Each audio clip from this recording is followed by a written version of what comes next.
राधे राधे, जय श्री कृष्णा। हथेली पर अरविंद योग। अरविंद योग के दो फार्मूले कौन से होते हैं? समुद्र शास्त्र में इस योग को सर्वश्रेष्ठ राजयोग क्यों बताया गया है?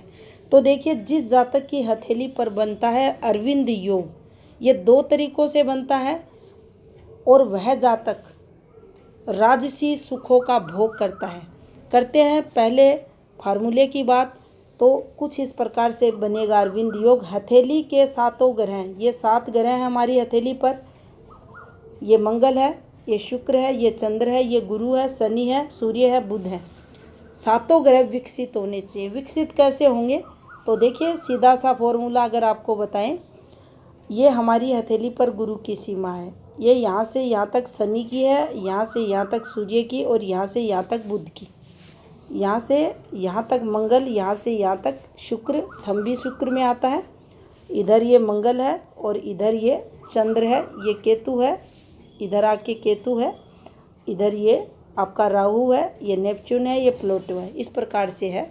ये इधर थोड़ा सा मध्य मंगल का एरिया भी आता है। ये बाकी जो एरिया दिख रहा है ये राहु क्षेत्र में आता है। तो देखिए, हथेली के मुख्य 7 ग्रह विकसित होने चाहिए। विकसित कैसे रहते हैं पर्वत? थोड़ा सा शनि के बारे में आप जान ले।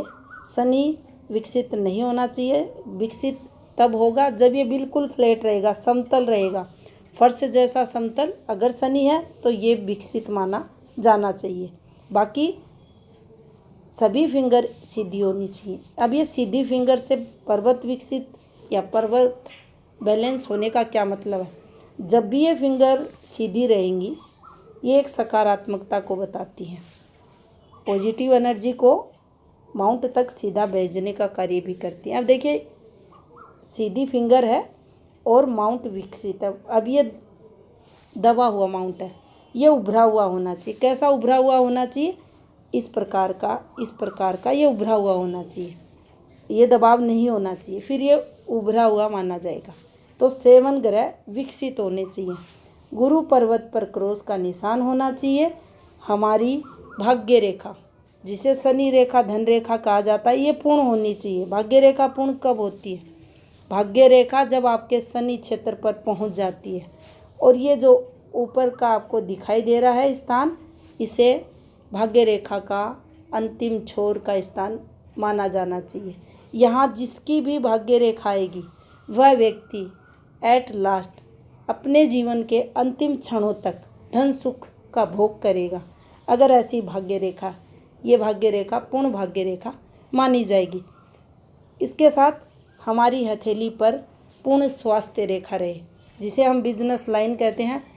और अब आप अगर समझे, 7 ग्रह विकसित रहें, गुरु पर्वत पर क्रॉस का सिंबल रहे, भाग्य रेखा स्वास्थ्य रेखा कंप्लीट रहे, ये बनाती हैं एक हमारी हथेली पर अरविंद योग का फॉर्मूला।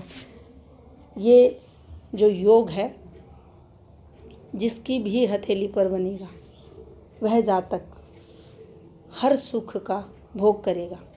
थोड़ा सा अगर आप ध्यान देंगे तो ग्रह क्षेत्रों को विकसित कर दिया गया है, यानी सभी माउंट विकसित है, सभी का शुभ फल, सभी के शुभ कारकों में वृद्धि जीवन में।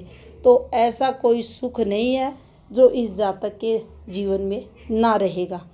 उस पर भी सोने का सुहाग, जो सोने पर सुहागे का काम करती हैं, ये 2 रेखाएं, जिसमें लंबी आयु का सुख है, सक्सेस का सुख है, पुत्र सुख है, धन भाग्य सब इस जातक को मिलेगा।